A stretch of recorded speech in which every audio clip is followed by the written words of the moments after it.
What doesn't work is believing that content marketing has a single trajectory and that it has a beginning and an end point, and that at X date, we're going to see X results. And if we don't, then it failed. Because the fact of the matter, content, way more than any other kind of marketing campaign, quote unquote, is a iterative process. And it's a process that the goals of it change in any given week. And what you're trying to achieve in any given month is very different from what you were trying to achieve before.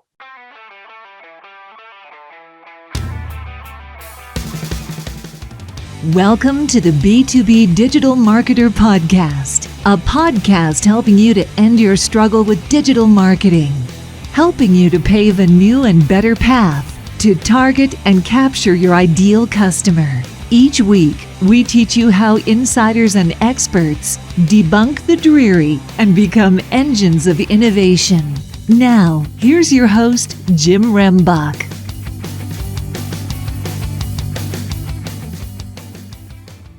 Okay, B2B DM gang, man, we're going to have a great conversation today because we're going to talk about something I think for me has become really one of those modern day possible catastrophes, and oftentimes is an unknown catastrophe, because we're going to talk about how to create high performing B2B content strategies in 2022. And quite frankly, set you up for a good foundation before. And we're going to do that with James Scherer. James, thanks for being on the show. Thank you for having me, Jim. Looking forward to this. Now, before we get started and we get into the three key points that people really need to focus in on, is tell us a little bit about yourself and your background. For sure. So I'm actually an English grad, which got me into the content space, but I graduated with zero career prospects whatsoever. So I fell into marketing and was lucky enough to kind of join on to a content-oriented marketing internship. This is at a startup a million years ago. I was paid in primarily pizza and ping pong. And I moved I really started loving the space, started loving content marketing and the merits of that whole kind of that avenue to drive business growth, and stayed in it, got into editorial, and then head of inbound at a startup in Vancouver. And then more recently, kind of went remote, moved here to the UK, and joined as VP of Growth for Codeless, which is a content marketing agency, which is a fully remote company all over the world. So exciting stuff, working with some big brands, driving growth through content. Well, I think you hit on a really important key word, because everybody's kind of seeking for that, that's growth. If you start thinking about content, it's very easy to get caught on what I'll refer to the hamster wheel, of content creation, and you just start trying to churn stuff out, and it becomes purely a production play. Well, you look at that production component, and it is, critically important when we start talking about being able to have a repeatable, scalable, systematic, cadence and approach and all that stuff. But the strategy is vital, and because otherwise it just becomes, we're doing this just to do it.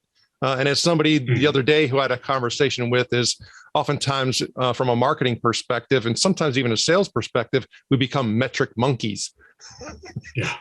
So how do you really focus in on helping an organization not to be a content metric monkey, but instead really focus in on growth?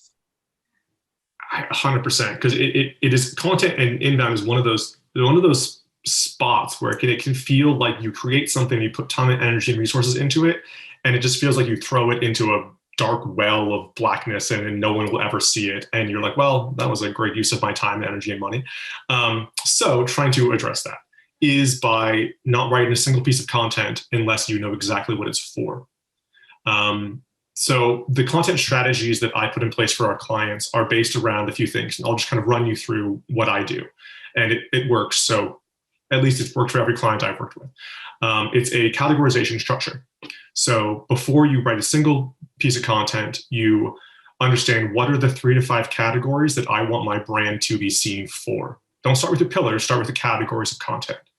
3 to 5 categories. Then within each category, 3 to 5 pillars. Your pillars are your most competitive key phrases that you're looking to rank for. They're your high traffic or high search volume, highly competitive keywords. Those are pie in the sky. If I got to the first page, or the top of the first page for that key phrase, I'm gonna be set, So you have 3 to 5 categories, 3 to 5 pillars between each category. Each category has 15 to 25 pieces of support content. Those are related to each pillar. say 5 support pieces per pillar, 3 to 5 pillars, 25 pieces of content in any given category. Really structured.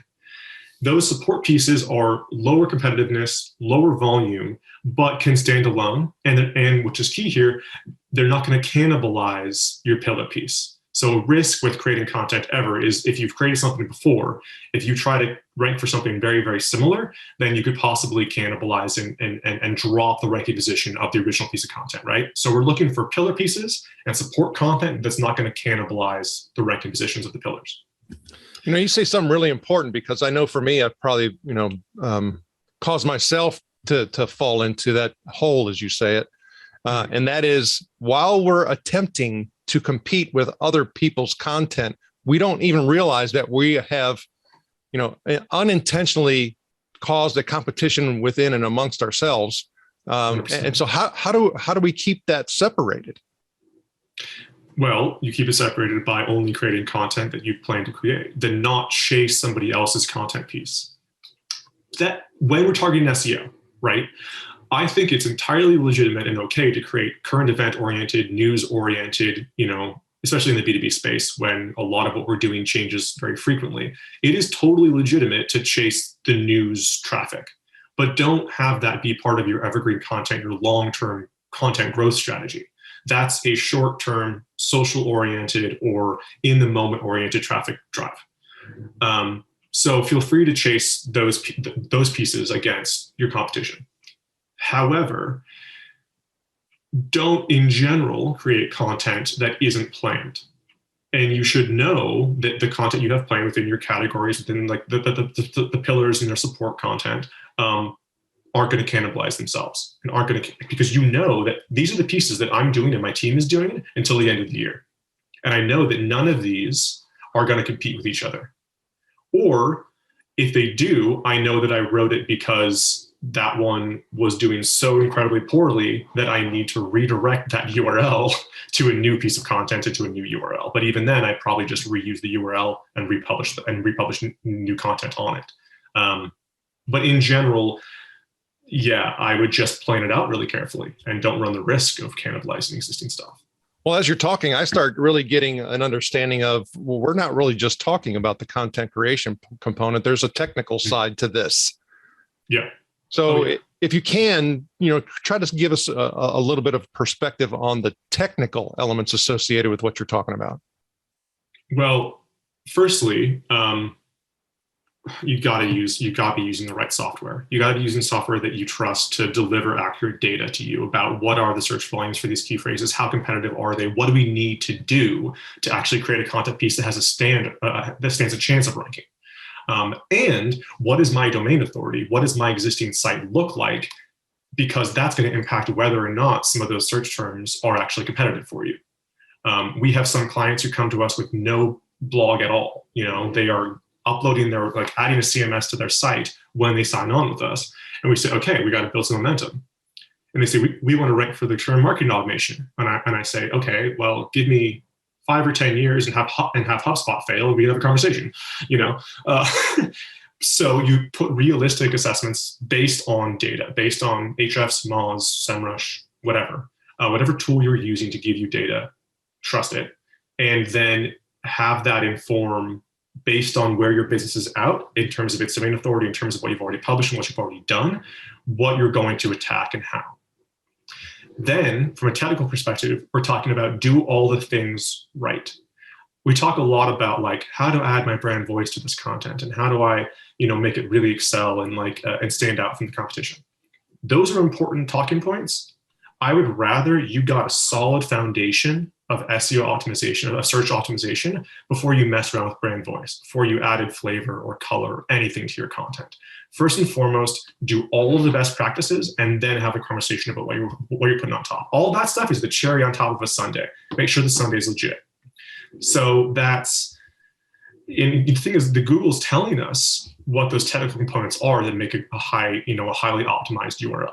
They're telling us based on, the May-June algorithm update, page experience algorithm update, that pages need to be fast loading, optimized for mobile, which means, image compression. It means low levels of JavaScript and CSS in the back end, so your page is light on its feet. It's not a heavy, massive loading page. Also, what that means is that I'm seeing significant decreases in hugely long blog articles. The 10,000 word articles that used to be like a pseudo best practice 3 or 4 years ago, they're tanking because those pages take an hour and a half to load and they're way too big as far as Google's concerned.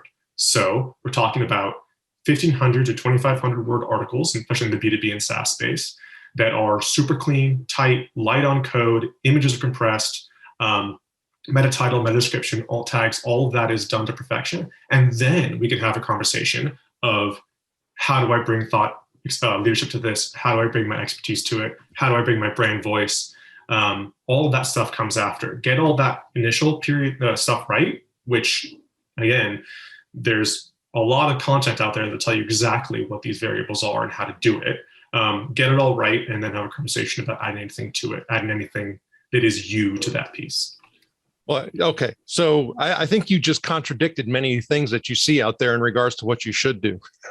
Yeah, probably. Right? So then I have to ask, we're sitting here, so what does great content look like in 2022 if you're saying that it needs to be this, when everybody's saying it needs to be that?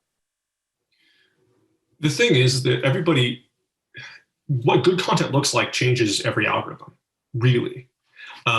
I would say good content looks like kind of similar to how I just described. It looks like a 1,250 to 2,500 word article that brings something new to the table subject matter wise, but first and foremost aligns with SEO best practices. So low levels of code, really high quality images that look beautiful and are also compressed PNG format. Page structure that pulls people down the page, increases time on page, reduces bounce rates by having related content, and also like bullet point actionable stuff that the reader can like see and understand as clear points of value. If you're going to do anything over 1,750 to 2,000 words, have a table of contents right beneath the introduction that allows them to go down to the subheader. So internal navigation. Then secondary navigation, related content.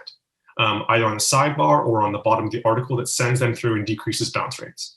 And then once it's all kind of like you've written the content itself, make sure you're going in and you have meta descriptions, meta titles that are optimized, that are not too long, that are actionable so they increase click-through on the SERP.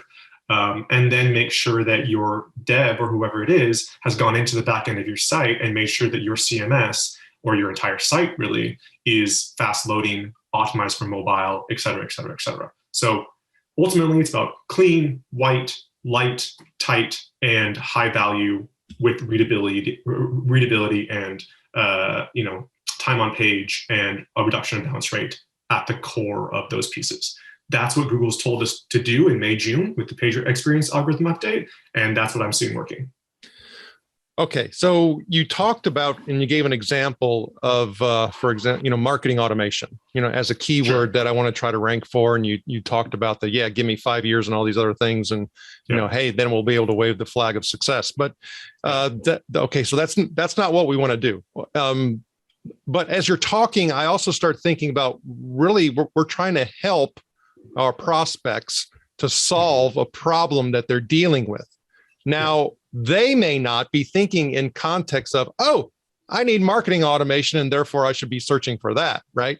So how do you really pull in, the context and constructs and behaviors associated with my target?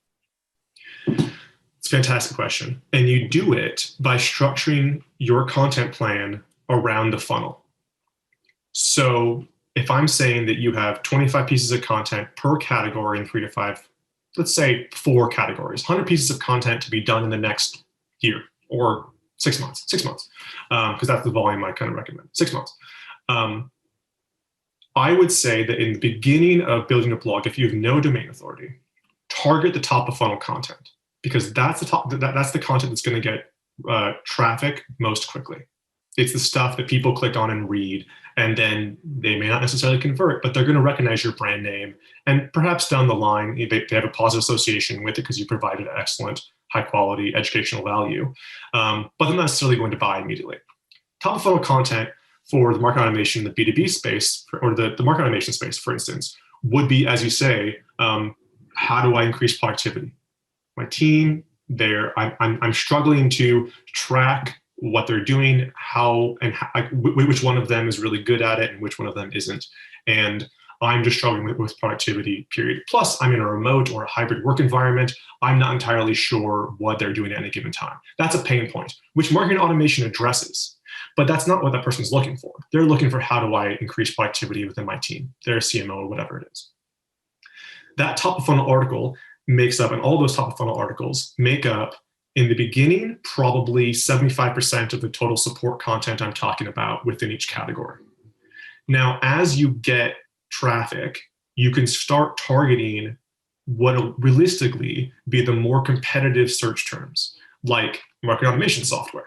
Extremely high intent search term, because the people who are searching for that aren't looking for, I need to know how to increase my productivity. They're looking for, no, I want to buy marketing automation software.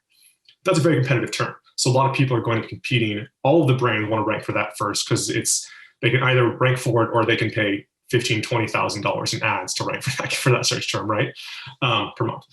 So those are competitive, but you create the top of funnel content first because you have a higher chance to rank, and traffic is a massively important SEO factor.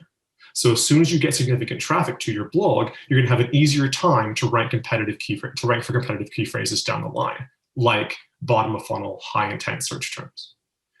So it's about clear intention behind every single content strategy that you put in place, and knowing when to do what in order to actually achieve bottom line, bottom of funnel affecting, metrics and KPIs. Well, okay. So for me, I'm interpreting a timeline that is one. You talk about years of content. You've talked about all of the things that, to me, are, you do this first, and it seems like an organization may be sitting there and saying, yeah, but I need impact now. So how do you separate their short-term, needs and wants and desires with ultimately, the things that are going to help them get to what they ultimately want to accomplish, which is growth? If you were coming to me saying, I want a blog and I want results immediately now, I will say, buy. Because the fact of the matter is that I've been doing this for a long time and I'm pretty good at it. And I cannot guarantee significant traffic within a quarter. There's no way. I can't do it.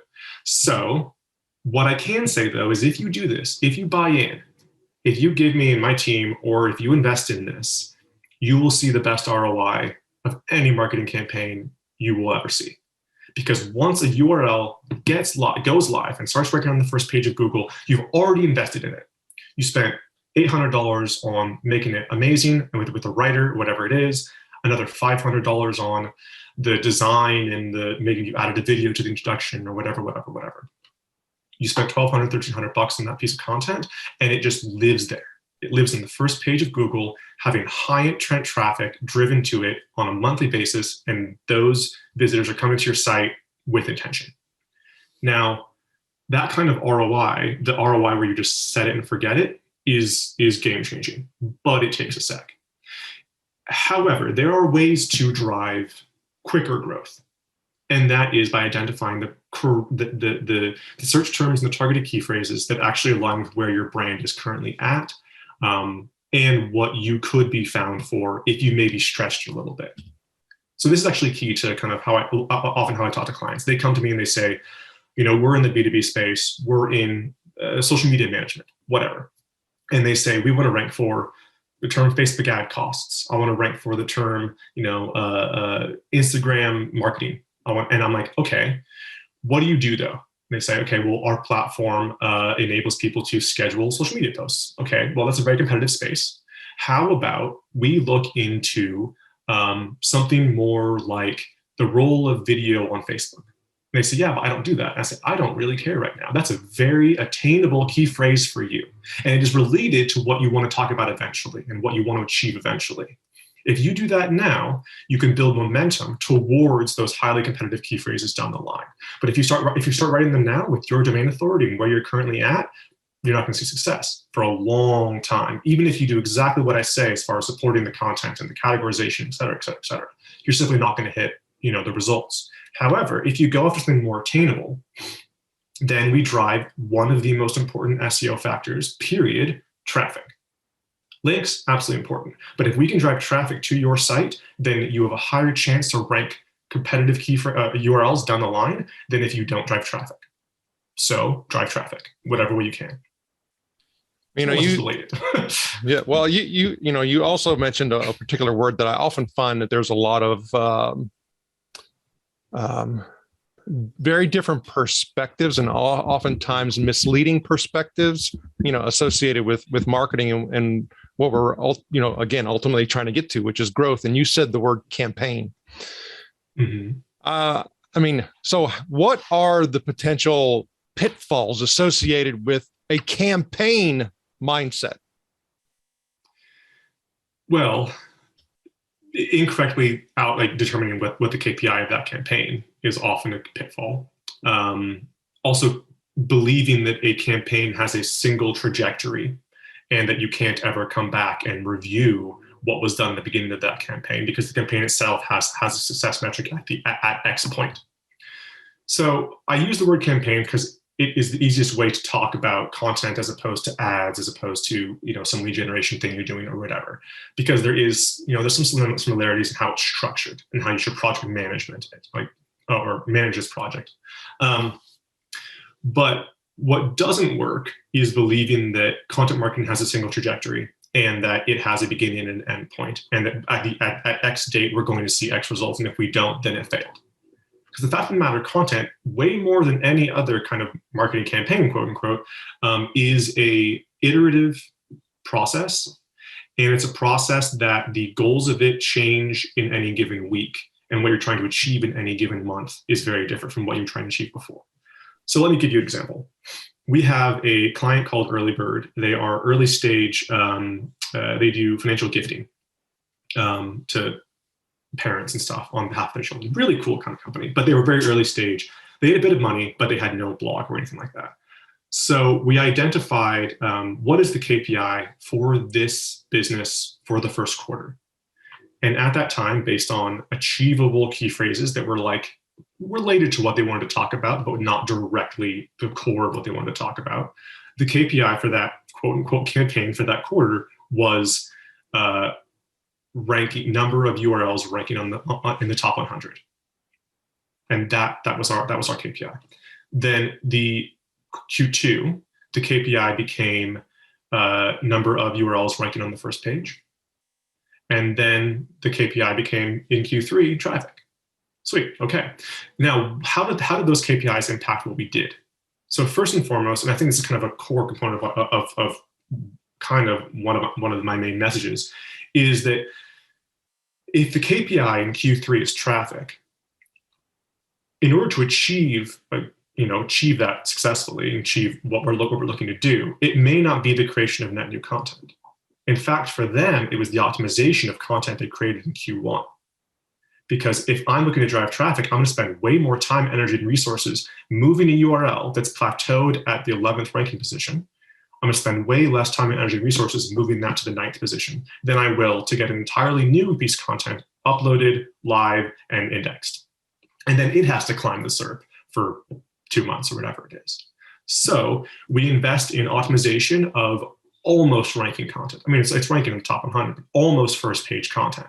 And we do that by reviewing the content that went live, comparing it within a lot of software, Phrase, ClearScope, MarketMuse. They all basically compare content you have or content you've written to the competition and give you a metric of where are you at, what's the score of this content compared to what the competition is doing.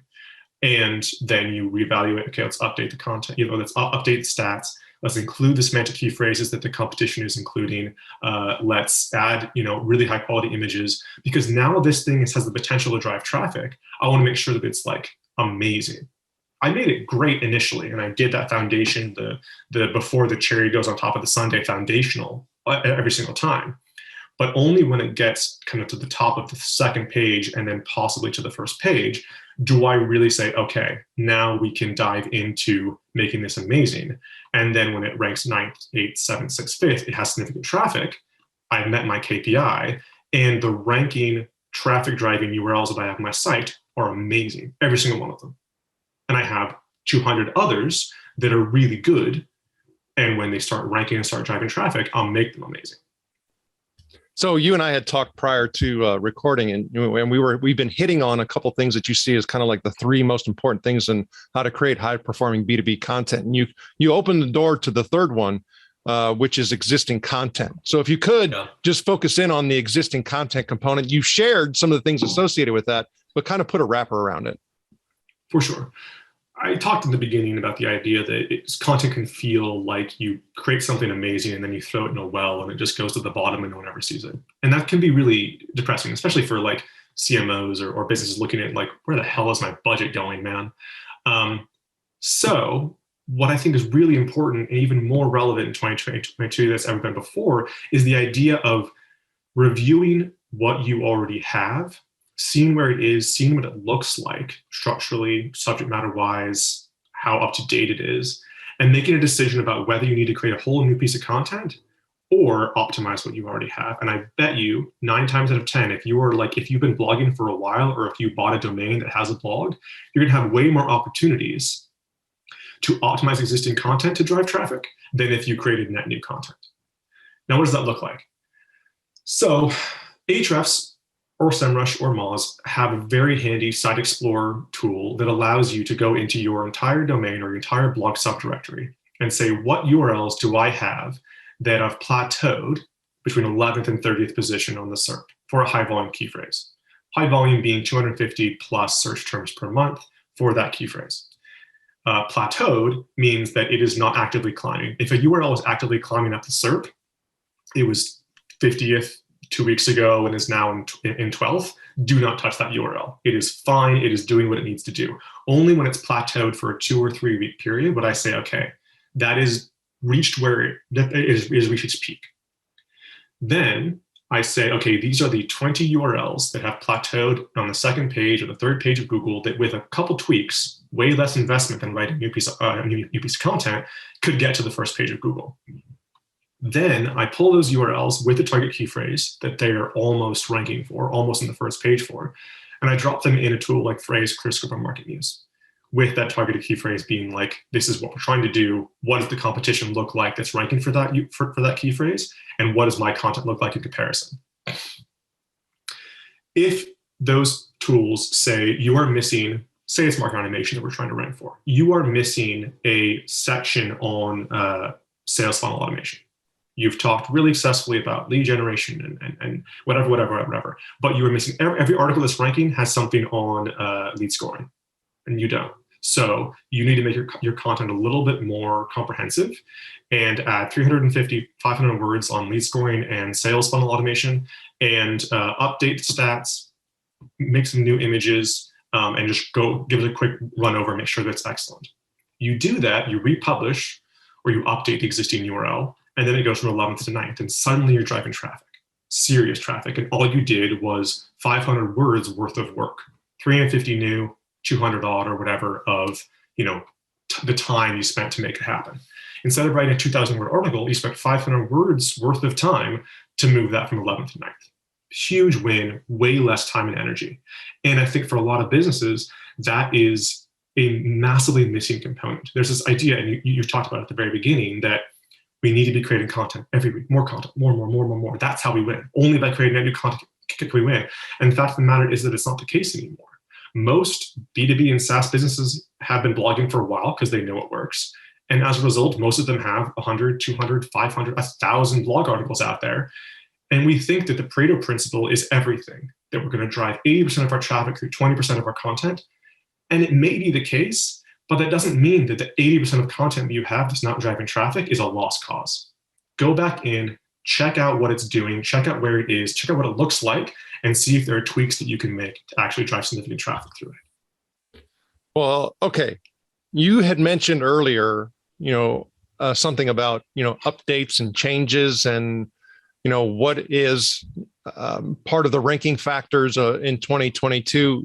I think a lot of organizations are also sitting there and saying, whoa, wait a minute, I'm going to invest in all this, and then I am essentially beholding to, algorithm changes that I have no control over. So what is the risk of me going all in, spending all this money, and then just to find out I'm getting and gaining momentum, and then all of a sudden I tank because of things that are totally out of my control? I mean, that's true in every marketing campaign. Like, if anything, talking about like social media, how the constant changes in social media marketing or in PPC, like there are constant changes in these spaces. Marketing, advertising, sales, like there are things that are true and that have worked forever. And then there are things that you need to be on the cutting edge of understanding in order to actually achieve significant results. Content's no different. That said, let's talk briefly about like what has always been true of content quality and what it's always looked like.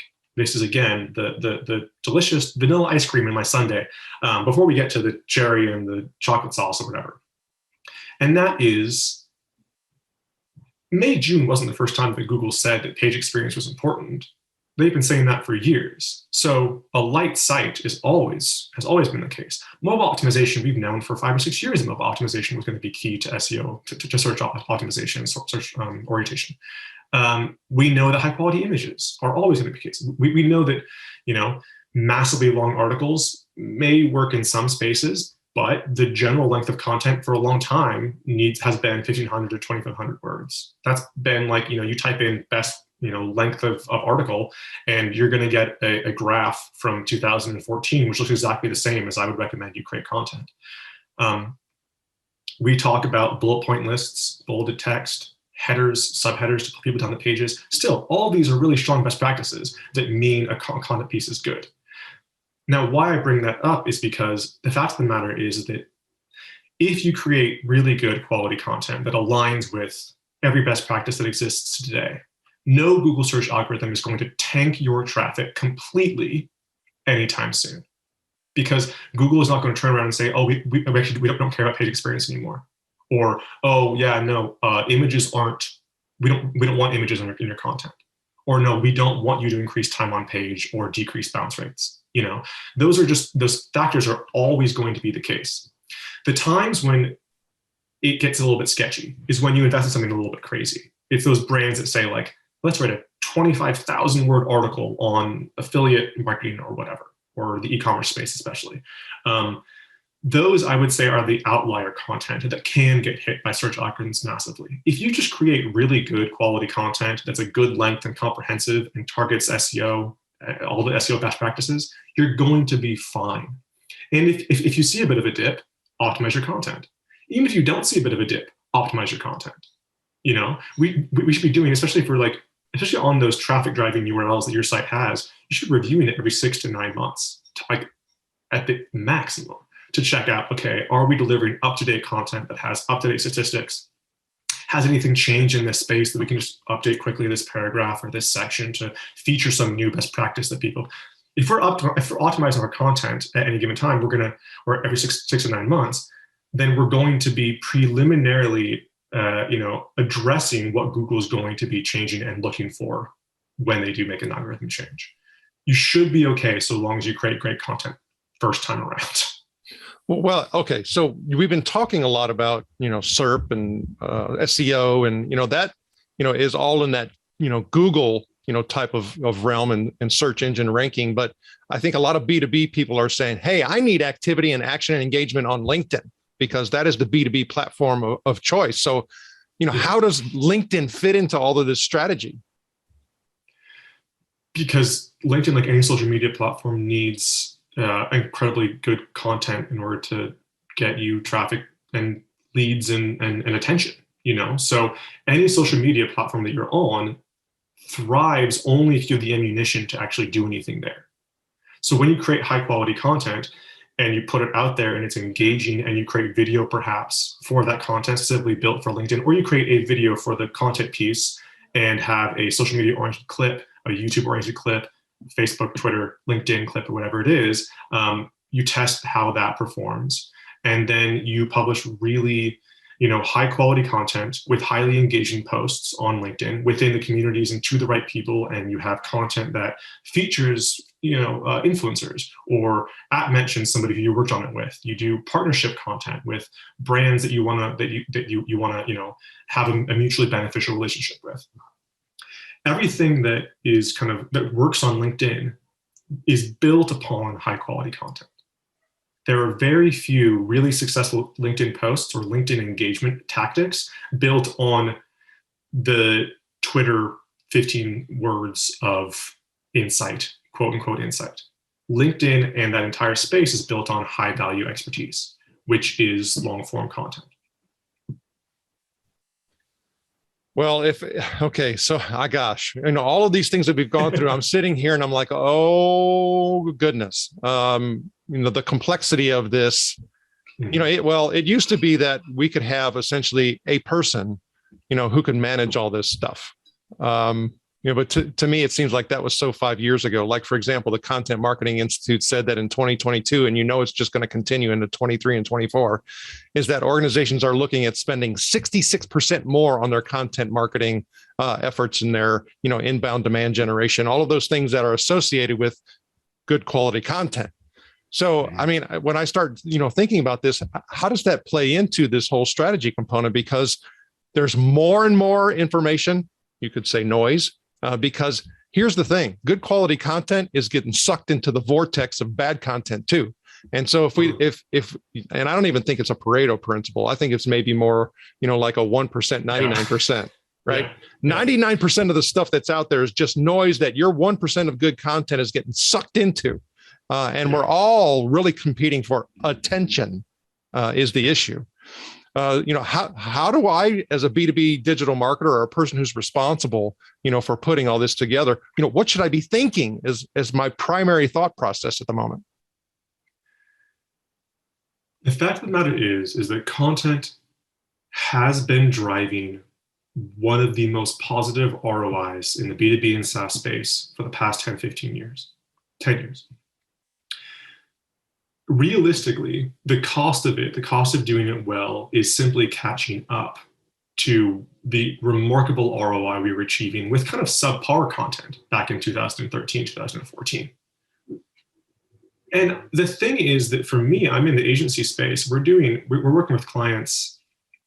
It still works really, really well. I know that there's all this noise. I know that there's all this it's all about like shouting as loud as you possibly can, which is intimidating for people. It's a really high expenditure and you're not entirely sure that's going to work. And you've tried it before and it felt like you just threw it into a well. And yet, early bird came with literally didn't have a blog. They're in the B2B space. They didn't have a blog. They had 40 domain authority. They started publishing 8 pieces of content a month. They were also paying for a backlinking agency. So the expenditure per month was around $15,000 per month. In the first 3 months, nothing really happened. They were publishing 8 pieces of content, putting some links to it, nothing was really happening. At 9, they went over 10,000 monthly visitors. 12, there are 25,000 unique visitors to those blog articles exclusively from Google exclusively. So they're driving 25,000 unique page views from content. So yeah, it's expensive. Yeah, it's intimidating. Yeah, it feels like it's not going to necessarily work for you when it's worked for your competitors. But the fact of the matter is that with all of that noise, there are still serious rewards to be had in this space. For me, at least, far more than any other marketing strategy you can implement. It's super intimidating, but going from 0 to 25,000 unique visitors this is a note. If you were to pay to rank on the first page of every search term that they're ranking for organically, driving high intent searches and people to your site through those searches, it would be so much more than 25 grand a month. So much more than 25 grand a month. So what are we talking about? We're comparing what they've done, the strategy, the campaign, the quote unquote campaign they've implemented here against PPC, which is the clearest. It's where, like, for the search term, where are you ranking and what kind of clicks you're generating from it? If they were to rank for the 1,400 first page ranking positions that they're now ranking for, it would be thousands and thousands and thousands of dollars more than they've paid in every single month. So we're talking about ROI. Sweet. Despite the noise, despite the insanity of this space, we're still driving a far more positive ROI than PPC campaigns are. Okay. I think you also bring up another thing I hear a lot about, and that is, people talking about the paid versus the page rank, right?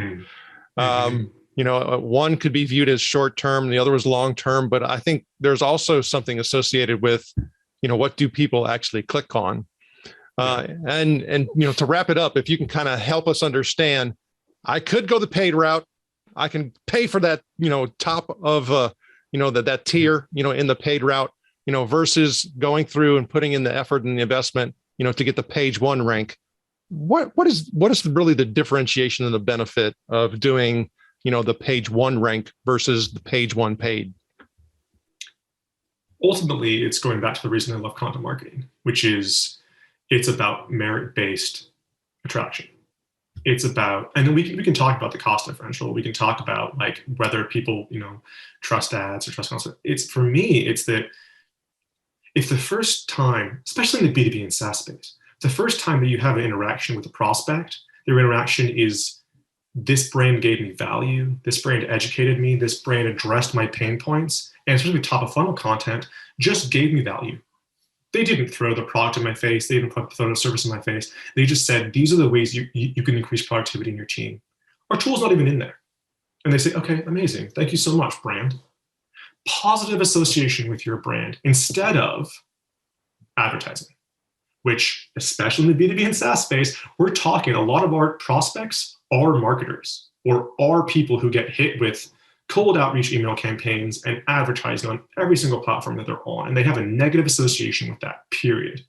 Sure, ads get clicks. I'm not saying they don't, but what they don't do is build trust. They aren't merit-based attraction to your brand. And the sales funnel with content takes longer. And the sales funnel with content feels like you're not getting anywhere and that traffic isn't worth as much. Except that person who read about productivity in your brand then sees your retargeting ad and doesn't have an immediate, another ad. No, they say, you know what? Of course I'm seeing a retargeting advertisement, fine. But I have a positive association based on the value that was delivered to me. And then when they come back to your blog, because they type something else and you're ranking for that as well, and maybe it's middle of funnel search term, marketing automation, or marketing automation software, bottom of funnel search term. They say, well, I had a really good association with this brand previously. They were educational and they delivered value to me. So when they say, by the way, I know you have these pain points, you're hoping to increase productivity at your team and you're struggling with your sales funnel automations and not entirely sure if you're doing as well as you can do. When you say, our product makes that way easier, it reduces your pain points. It just does. Not aggressively, not salesy, but we can help you. Here are some ways to increase productivity, and one of them is our platform. That person's going to think, far more likely to think, in my books at least, okay, let's give them a shot, than if you shove an advertisement in their face and say, marketing automation software, buy. But again, I'm biased. That's what I do for a living. James Scherer, fantastic conversation and great insight. How does the B2B DM gang get in touch with you? Email me, man. James@codeless.io. I'm fine. I'm happy to respond to people. I love talking about this kind of stuff. Feel free to email me. James@codeless.io. Genuinely. James Scherer, thank you for sharing your knowledge and wisdom, and we wish you the very best. Thank you so much, Jim. Have a good one.